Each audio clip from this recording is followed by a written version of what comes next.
Hello and welcome to MISD Assessment's video-based training on test security and accommodations for 2017. This video is presented by the Mansfield ISD Department of Research, Assessment, and Accountability and is designed for campus principals in the MISD, by which they can initiate their state-mandated training for the 2017 calendar year. This video will last approximately 20 minutes and will cover the items listed on screen. Regarding changes for 2017, we will address adjustments in test administration. However, proposed changes to passing standards will be discussed at a later time after the changes are finalized. The most prominent assessment coordinated by TEA in 2017, as in the previous 5 years, will be the State of Texas Assessment of Academic Readiness, better known as STAR. STAR is streamlined this year and will be available in paper and online formats. Additionally, TEA will oversee the administration of the TELPAS, STAR Alternate 2, and TAX tests statewide. However, this video will spend a minimal amount of time addressing topics related to those assessments. It's also worth noting here that, as in 2016, Pearson will manage the delivery of TELPAS, STAR Alternate 2, and TAX, while the delivery of STAR will be managed by Educational Testing Service. TEA has assured districts that the issues experienced with ETS in 2016 should be alleviated this year. As for changes to be expected in 2017, the most extensive is the reduction of the number of items on STAR grades 3 through 8, as mandated by House Bill 743, adopted during the 84th Texas Legislature in 2015. For details specific to grade or subject, refer to the revised STAR blueprints available on the TEA website. Keep in mind, House Bill 743 mandated that the length of the tests should be adjusted so that, on average, students could finish in a specific amount of time based on grade level, which is why campuses recorded time to test data in 2016. Despite the reduction in test items, the time allowed for testing has not changed at any grade level. Additionally, 2017 will see the retirement of separate STAR A and STAR L test versions. The accommodations embedded in those online tests will still be available, but there will not be a separate test version with its own lengthy and sometimes confusing eligibility process. Lastly, TEA has made minor adjustments to accommodations that are expected to allow campuses more flexibility to offer students the support they need on STAR. Now let's move on to test security. The primary reference for test security and procedures remains the District and Campus Coordinator Manual, the 2017 edition of whose cover pages you see here. It includes general security procedures along with details on STAR, STAR Alternate 2, and TELPAS. The DCCM is available electronically at the URL listed at the bottom of the screen, and hard copies will be delivered to campuses in January. TEA will also soon release the 2017 Test Security Supplement, which will offer additional guidance and recommendations for districts and campuses. Regarding test security, it's always useful to recall the fundamental concerns and core areas surrounding it. TEA requires security of test materials for the same basic reason a teacher protects his or her own testing content, to protect the integrity of the system and process. Additionally, TEA requires school officials to maintain protocols of confidentiality, both of test content and student results, to maintain their validity. It's no different from a teacher seeking to prevent cheating because students who have access to test content or answers are not truly assessed on their academic learning, and the process is thereby undermined. Students also have a right to privacy regarding their academic performance. This is why student data, in addition to test materials and content, must be handled with security protocols in place. Before we address test security as it pertains to STAR, it's important to address additional security measures instituted by TEA with respect to TELPAS. Because TELPAS requires teachers to assign objective ratings as they assess the English proficiency of ELL students, teachers must complete calibration activities to demonstrate their own competency with the state's English language proficiency standards and their corresponding TELPAS performance level descriptors. So to maintain the integrity of that system, TEA offers requirements regarding TELPAS teacher calibration, including independent completion of training and calibration and confidentiality of teacher performance. Moving on to security issues pertaining more closely to STAR testing, campuses must implement procedures prior to testing to ensure proper test security. Each campus should maintain a specific secure area, with access limited only to a few individuals for the storage of test materials. Anything accessible with a master key or multiple room keys is insufficient. The secure storage area must be available only to a handful of individuals. Campuses should also confirm that all documentation regarding individual student accommodations and supports is current and accurate. Teachers and staff must be trained each calendar year on their own responsibilities related to handling of test materials and administration of testing, and each staff member who may be involved in testing must sign an oath of confidentiality, acknowledging he or she understands and accepts responsibility for his or her role. Campuses must also address their own logistics for testing, including preparing required documentation, ensuring each space used for testing is appropriately configured to minimize student distractions and eliminate unfair advantages, and planning for emergency situations, such as fire alarms and/or power outages. While students are actually testing, it is the responsibility of the adult serving as test administrator to complete required documentation, including the seating chart, to verify student data on answer documents is complete, and to maintain TEA-mandated timing correctly. As mentioned previously, students are still allotted 4 hours for all STAR tests, the only exceptions being English 1 and English 2 EOC, which allow 5 hours for testing. Students in earlier grades may likely finish in less time, but every student is still allowed up to 4 hours to complete STAR. Most importantly, every test administrator is responsible for actively monitoring the activity in the room. Yes, watching students take a test is boring at all grade levels, but active monitoring is the best preventive measure for a variety of potential problems, from issues like students cheating to unintentional activities, like a student who cannot stay focused and needs reminders to keep testing. There is a clear inverse relationship between active monitoring and testing incidents. Because all STAR tests will be available in both paper and online formats in 2017, each format has a unique set of concerns that impact test security. For paper testing, campuses must use materials control forms, track test book numbers and form numbers, properly deliver student accommodations and supports, accurately code answer documents, and ensure that it accounts for and returns every test book that was delivered. For online testing, campuses must ensure that the ETS Secure browser is installed and used on every computer on which a student tests, manage student test tickets with access codes to test content, ensure that embedded online supports are accurately delivered, and address any technical problems encountered by students. As for TEA's rules concerning the confidentiality of test content, it is imperative for campus staff to understand that test content is intended for students' eyes only, and answers are to be completed by students only. Furthermore, students are required to avoid discussing test content or taking notes over the content they see on the STAR.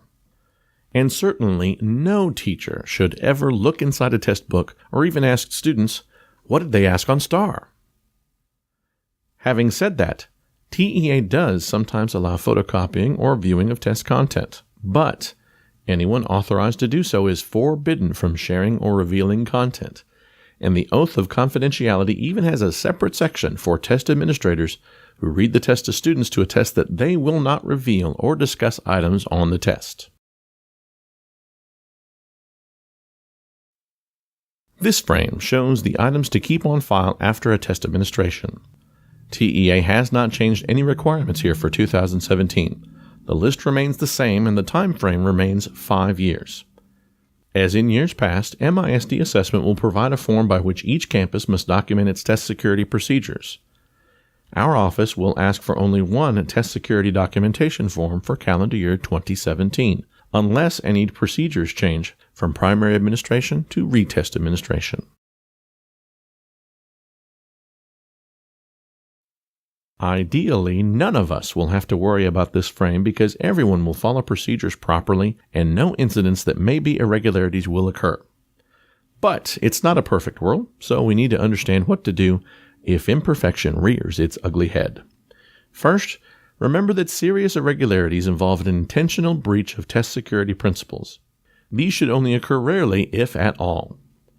Most irregularities are procedural in nature, involving an unintentional mistake in one of the areas listed. Our expectation is that each campus provides thorough training and support to staff so that everyone knows what they must, should, can, and cannot do. If problems occur, it is not the end of the world, but it is also not an issue that can be summarily dismissed. Your first step is always to contact our office as soon as you know there's a problem. We will then proceed as necessary. If a campus incident is indeed a testing irregularity and needs to be reported to TEA, our expectation, like TEA's, is that the campus takes steps to resolve it in the present and prevent it in the future. Now we proceed to the topic of testing accommodations. What you'll notice immediately on the TEA website is that, although the page is still titled Accommodation Resources, TEA has altered its terminology to 2017 Accessibility, with accessibility features and designated supports. It's not entirely clear, but it appears TEA views an accommodation mainly as a classroom-based adjustment. As such, some accommodations may be allowed as accessibility features on STAR, while others may be designated supports with more specific eligibility requirements. And some designated supports require TEA approval through the accommodation request process. You'll find all the details of these features and supports at the URL listed on screen here. Regardless of terminology, TEA still emphasizes overarching principles regarding accommodations on STAR. As always, accommodations should be routine, effective, and independent.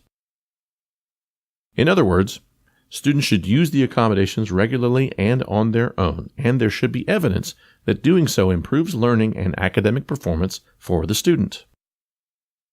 For purposes of state assessments, TEA stipulates that nothing used as an accommodation may have internet access or photographic capability, and the agency issues the disclaimer that not every classroom accommodation will be allowable on state assessments. At the district level, Mansfield ISD will maintain its accommodation time guidelines in 2017. If an accommodation is removed from a student's IEP, that change can be implemented immediately on state assessments because there's no need to establish removal is routine and effective. However, MISD stipulates that any new accommodations added to an IEP require 4 weeks to meet the routine and effective guideline issued by TEA. Therefore, any change to an IEP that adds an accommodation may be implemented on state assessments 4 weeks after the ARD decision. If an administration of STAR occurs within that 4-week window, the new accommodation will not apply. Typically, this district rule has the greatest effect on the first round of STAR, which this year begins on March 28, 2017. Therefore, any new accommodations added to IEPs after February 28th would not be implemented on Grade 4 and 7 writing, Grade 5 and 8 math and reading, or English 1 and 2 EOC. As mentioned earlier, TEA retired the A and L versions of STAR after 2016, and it's important to understand the implications for students receiving accommodations. In 2016, students could take STAR paper or online with additional accommodations, the standardized oral administration of STAR, which was available online only for select subjects and grades, STAR A and/or L, which were available online only and included accommodations embedded in the student interface, or STAR Alternate 2, which the student took on paper, after which the campus testing coordinator entered the data online through a tedious process using Pearson's system. In 2017, students may still take STAR paper or online with what are now called designated supports. The online format of STAR may also include any or all of the supports previously embedded by default in STAR A and STAR L. STAR Alternate 2 retains the same approach, but TEA promises an easier process for entering student data online. Overall, the 2017 edition of STAR for students receiving accommodations is definitely streamlined, although it may still seem confusing at first. The determination of eligibility for designated supports is handled essentially the same way it's been done in the past, although the list has expanded over the years. Most people are familiar with the decision-making authority of ARD committees, 504 committees, and LPACs, but RTI teams now have some authority when it comes to STAR. Other groups, as determined by campus principal, typically addresses emergency supports, such as when a student breaks an arm and needs basic transcribing. Now let's look at the actual supports themselves. Although TEA now uses the term supports instead of accommodations, the title applied to each support remains the same. Rather than presenting an alphabetical list, this frame categorizes supports based on the determination of eligibility, and it may require a longer look to understand everything. To the upper left, you see supports that are available to students who receive special ed or 504 services, or who have an RTI plan. 4 of those supports require a disability or disorder, and 2 of those 4 may also be available to ELL students. To the lower left are 2 supports available to special ed, 504, or ELL students. The 2 supports at the bottom center are available only to special ed or 504 students. To the upper right are the 3 embedded supports available only in the online version of STAR to special ed, 504, and ELL students. Last, to the lower right are the 5 supports that require TEA approval, all of which have their own specific eligibility requirements.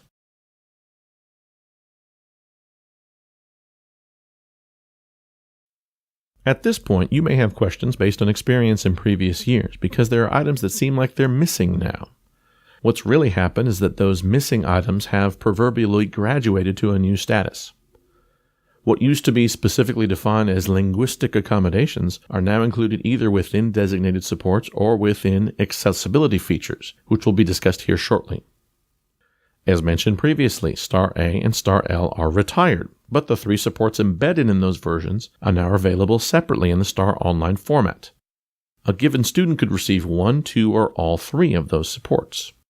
Standardized oral administration is no longer defined as such, but a student could still receive the exact same support through STAR Online with text-to-speech support, which is considered part of oral administration. Rounding out our discussion of testing accommodations are what used to be called allowable test procedures, now renamed to accessibility features. These features are available to any student without the need for any special population status. The most notable addition to this list is at the upper left, Bilingual Dictionary on Math, Science, and Social Studies tests, which was previously considered a linguistic accommodation. It's also worth noting that reading assistance on Grade 3 Math is still available to all students, provided the assistance is minimal and requested by the student. As always, our office recommends offering accessibility features on a case-by-case basis, as opposed to advertising their availability as a matter of course. It's important to consider the prospect of having numerous students whose parents want individual administration or instrumental music against the logistical concerns such requests can bring.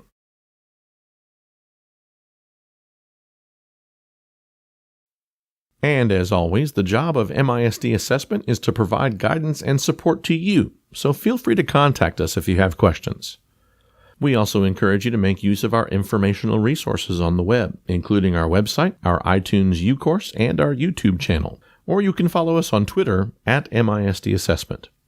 We'll do our best to provide the most up-to-date information available regarding STAR testing. Best wishes to all of you in the new year. Thanks for watching.